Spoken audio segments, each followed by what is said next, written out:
et important pour les planiques. Dans un GDC, ton personnage aurait déjà été réprimandé. Alors montre du respect, voire de l'admiration pour tes aînés et tes supérieurs. Évidemment, tu peux toujours, si ton personnage a ce caractère, lancer une petite insolente à un moment, mais tu te seras vite calmé. Mais c'est un RP comme un autre à savoir gérer. 4. Participer tous les jours aux patrouilles.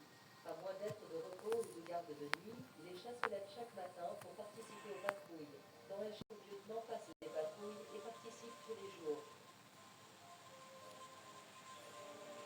Abonne-toi d'ailleurs.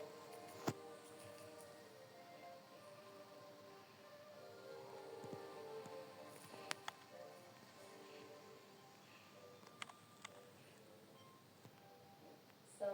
Donner des défauts et faiblesses à ton personnage. Un chat surpuissant sans aucun défaut, c'est juste ennuyant à RP en plus d'être irréaliste. Si tu donnes à ton personnage comme défaut physique d'être maladroit par exemple, tu auras des événements en RP qui seront impactés et ça créera des interactions.